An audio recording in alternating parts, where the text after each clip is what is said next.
मित्तल जी बुरा मत मानिएगा, पर हमें आपकी बेटी काजल बिल्कुल पसंद नहीं आई। सुनीता जी अपने पूरे परिवार के साथ अपने इकलौते बेटे राजीव के लिए लड़की देखने आई थी। क्या ये अब क्या कह रही है बहन जी? हमारी काजल इतनी खूबसूरत है, फिर आपको पसंद क्यों नहीं आई? हाँ, माना आपकी बेटी खूबसूरत है, लेकिन आपकी बेटी के चेहरे पर ना काला तिल नहीं है, जैसा मुझे मेरे बेटे की पत्नी के लिए चाहिए। अरे तो तिल वाली बहू क्या आपको सोने का खान ला कर देगी, जो अब तिल वाली बहू के पीछे पड़ी है? देखिए मित्तल जी, मुझे अपने बेटे के लिए सबसे खूबसूरत लड़की चाहिए, बिल्कुल मेरी पसंद के मुताबिक। हमें यह रिश्ता मंजूर नहीं है। सुनीता अपने परिवार के साथ मित्तल जी की तरफ से आया हुआ रिश्ता ठुकरा कर निकल जाती है और घर वापस आती है। अजीब इंसान हो तुम सुनीता। इतनी अच्छी लड़की थी, इतना बड़ा परिवार था, लड़की भी मुझे काफी संस्कारी और गुणी लगी, लेकिन नहीं, तुम्हें तो सिर्फ तिल के पीछे पड़े रहना है। चुप रहिए जी आप। अब मर्द लोगों को क्या पता होता है खूबसूरती के बारे में। अरे एक ही बेटा है मेरा, चांद जैसी बहू लाऊंगी मैं? लगना भी तो चाहिए कि मेरे राजीव की पत्नी है वो। हाँ, और आपकी चांद जैसी बहू की ख्वाहिश में किसी दिन मैं ही आसमान का सितारा बन जाऊंगा। अरे फालतू की बातें मत कर। अब सही लड़की मिलेगी तो ही शादी करवाऊंगी ना तेरी। ऐसे ही थोड़ी किसी आरे गहरे नत्थु खैरे को अपनी बहू बना लूंगी मैं। सुनीता जी कमरे में चली जाती है। उनके साथ नीतीश जी भी लाचारी से अपना सर हिलाते हुए चले गए। अब हॉल में दोनों भाई बहन अकेले थे।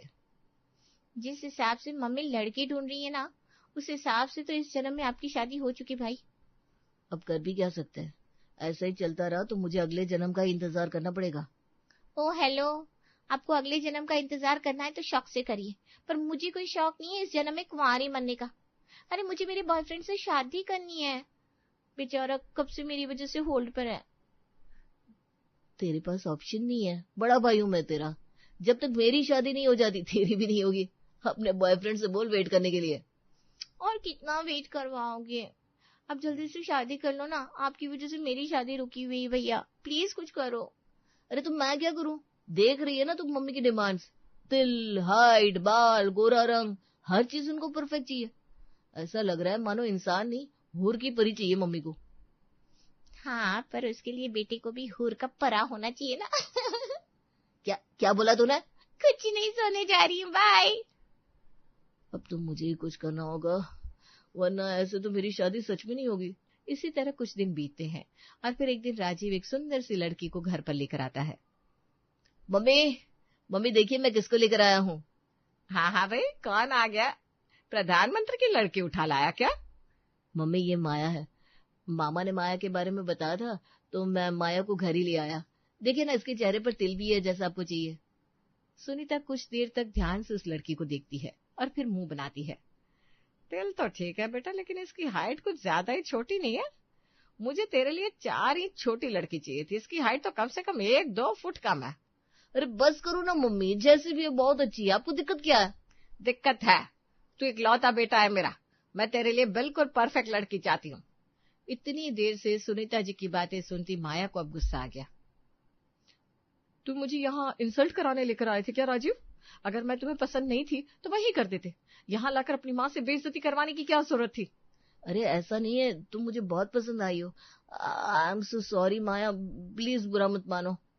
बुरा माई फुट, मैं जा रही हूँ। ढूंढ वाले ना अपनी मम्मी से अपने लिए कोई हूर की परी। माया राजीव को सुनाते हुए गुस्से में वहां से निकल गई। ये क्या हरकत थी मम्मी? ऐसे भी ये करता है क्या कोई? तो गलत क्या बोला मैंने? अब छोटी थी तो थी, मैं बता दे रही हूँ, आइंदा मेरे सामने ऐसे किसी को भी लाकर खड़ा मत कर देना। सुनीता जी वहां से चली गई और राजीव अपना सर पकड़ते हुए सोफे पर बैठ गया। भगवान जाने इस जन्म में मेरी शादी होगी भी या नहीं। 2 दिन बाद। सुनीता, सुनीता कहाँ हो तुम? हाँ बोलिए, क्या हुआ? अरे हमारे राजीव के लिए कुमार जी की बेटी शिखा का रिश्ता आया है, दोपहर को जाना है, तैयार रहना। क्या? अरे नहीं नहीं, इतनी क्या जल्दी हो रखी है आप लोगों को, देखते हैं ना आराम से। आराम से? सुनीता, राजीव की शादी की उम्र हो चुकी है और कितने आराम से लड़की देखना चाहती हो तुम? अब तो लगता है तुम्हारा आराम के चक्कर में हमें लड़की नहीं आंटी ढूंढनी पड़ेगी हमारे राजीव के लिए। आप भी ना ज्यादा ही बढ़ा चढ़ा कर बोलते हैं। अब इतनी भी कुछ खास उम्र नहीं हो गई हमारे बेटे की। अरे 30 का हो चुका है, अब क्या उसके 40 के होने तक का इंतजार करोगी? नीतीश जी और सुनीता जी आपस में बात कर रहे थे कि तभी योगिता वहां आ जाती है। हाँ मम्मी, अब चल भी लीजिए ना, लड़की तो देखना है, कौन सा सीधा शादी करवा कर ले आएंगे। ठीक है भाई, चलते हैं। सुनीता जी का मन तो नहीं था, लेकिन अपने पति और बेटी के आगे उन्हें हार माननी पड़ी।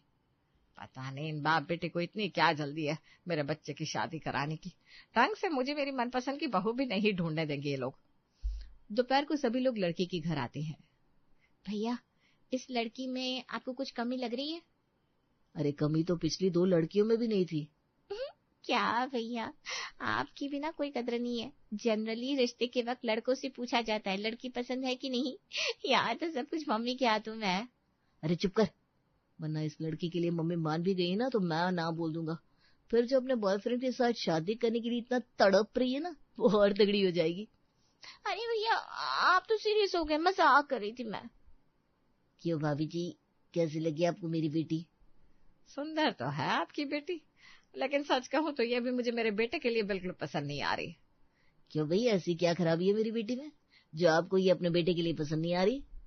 पहली बात तो इसके बाल बहुत छोटे हैं, और दूसरी बात मुझे मेरी बहू के चेहरे पर ना एक सुंदर सा तिल चाहिए जो कि इसमें नहीं है। इसलिए मुझे शिखा मेरे राजीव के लिए पसंद नहीं आई। सुनीता की बात पर राजीव, योगिता और नीतीश जी ने वहीं बैठे बैठे अपना सर पीट लिया। पर सुनीता कहाँ हार मानने वालों में से थी।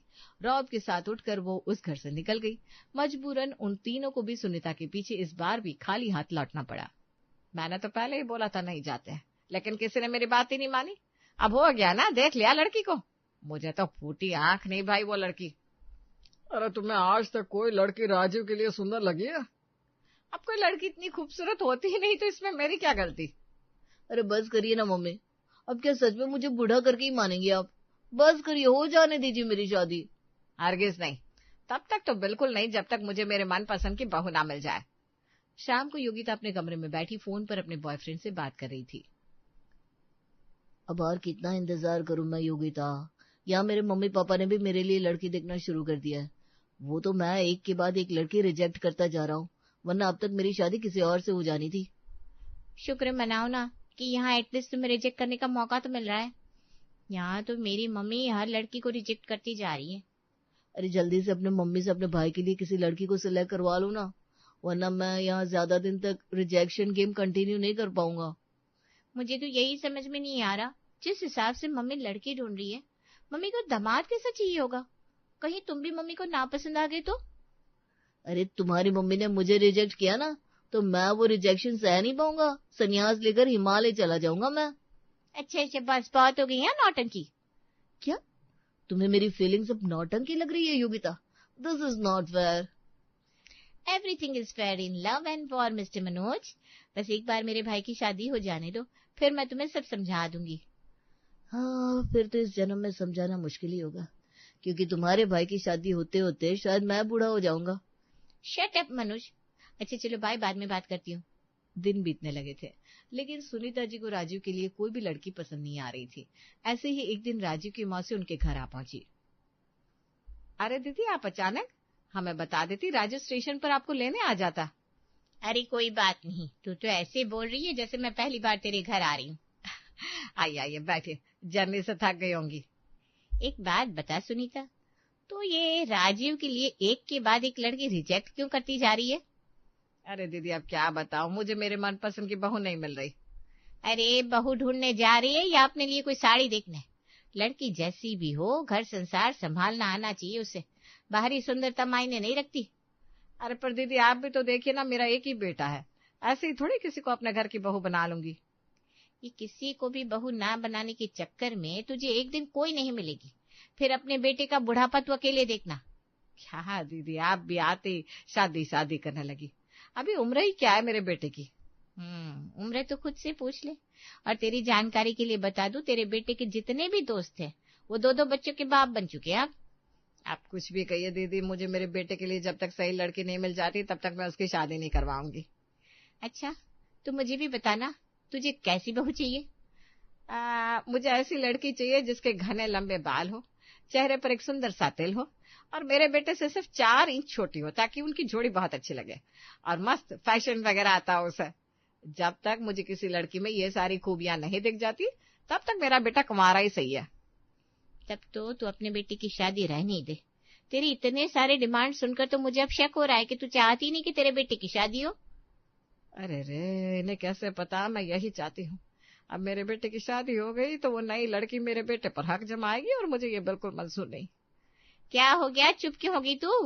अब नहीं मैं ठीक हूँ। अब मैं ऐसा क्यों चाहूंगी कि मेरे बेटे की शादी ना हो? ऐसा कुछ भी नहीं है, मुझे सिर्फ सही लड़की का इंतजार है। हमारे गांव की एक लड़की है कुसुम, मैं आज उसी का रिश्ता लेकर आई हूँ। वो लोग कल आने वाले हैं, मिल लेना उन लोगों से। क्या पता राजीव के लिए तुझे कुसुम पसंद आ जाए। ठीक है, देख लेंगे। अभी चलिए मैं आपके लिए नाश्ता लगाती हूँ, कुछ खा लीजिए। सुनीता ने किसी तरह बात पलटते हुए मुद्दा भटका दिया। दूसरे दिन कुसुम और उसके परिवार वाले राजीव के घर के डाइनिंग हॉल पर बैठे हुए थे। कुसुम दिखने में बहुत ही खूबसूरत थी।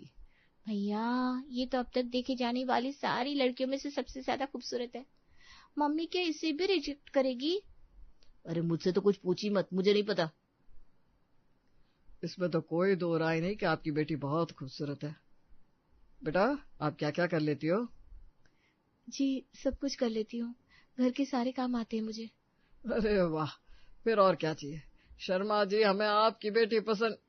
नीतीश जी बोलने जा रहे थे कि सुनीता जी ने उन्हें टोक दिया। नहीं पसंद है। क्यों? लेकिन क्यों? देखिए शर्मा जी, मैं मानती हूँ आपकी बेटी बहुत ही खूबसूरत है, लेकिन उसके अंदर फैशन सेंस जीरो है।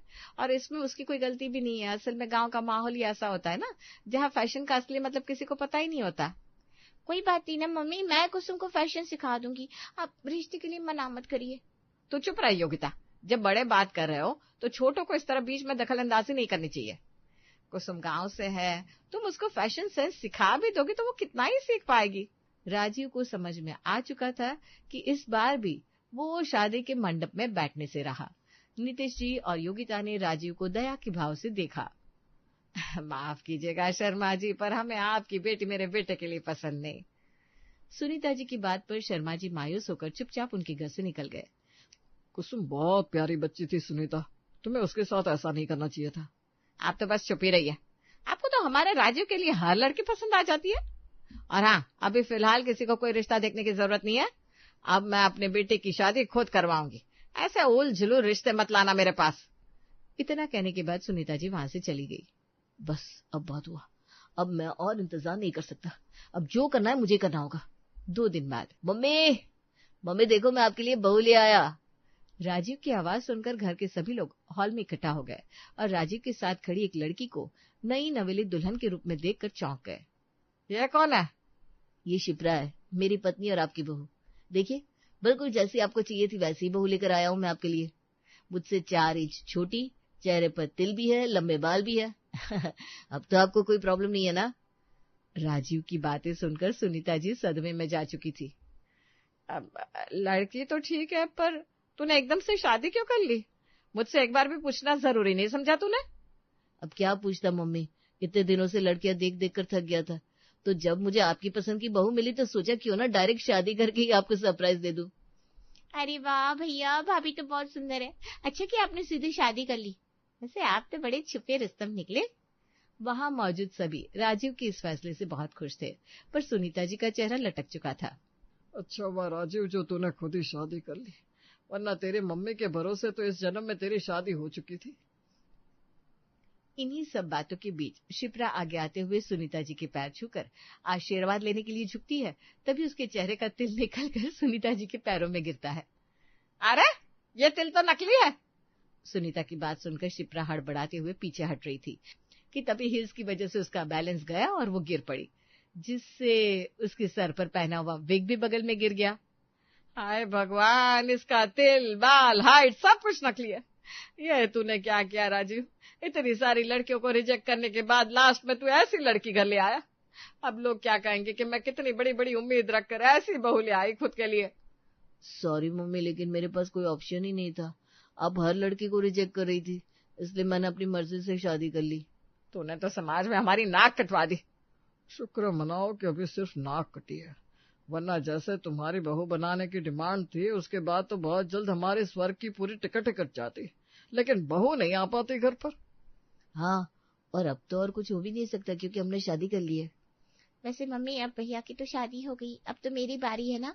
बताइए आपको कैसा दामाद चाहिए? अब क्या बताऊं कैसा दामाद चाहिए। सुंदर बहू की डिमांड करी थी तो तेरे भाई ने ऐसी बहू लाकर पटक दी मेरे सामने। अब तुझसे भी दामाद की डिमांड करूंगी तो इससे भी भयंकर कुछ लाकर खड़ा कर देगी। तो फिर मेरी शादी का क्या? करना क्या है, करो तुम भी अपनी मर्जी का। अब मैं नहीं ढूंढ रही हूँ किसी के लिए कुछ। अपने भाई के नक्शे कदम पर चलकर अपने लिए भी लड़का तुम खुद ही ढूंढ लेना। आप सच कह रही हैं? मैं जिससे बोलूंगी आप मेरी शादी उसी से करवा देंगी ना? ओह माय गॉड भैया, यू आर जीनियस। आज आपकी वजह से ना मेरी प्रॉब्लम सॉर्ट आउट होगी। हाँ हाँ, जा, तू भी क्या याद रखेगी, अब कर ले अपने बॉयफ्रेंड से शादी। राजीव की बात पर सुनीता के अलावा वहां मौजूद सभी लोग हंस पड़े, पर सुनीता की नजर अभी भी शिप्रा पर टिकी हुई थी। सुंदर बहू लाने के चक्कर में न जाने उन्होंने किस किस को ठुकरा दिया था, और आखिरकार मिली तो कौन? एवरेज लुक्स वाली शिप्रा।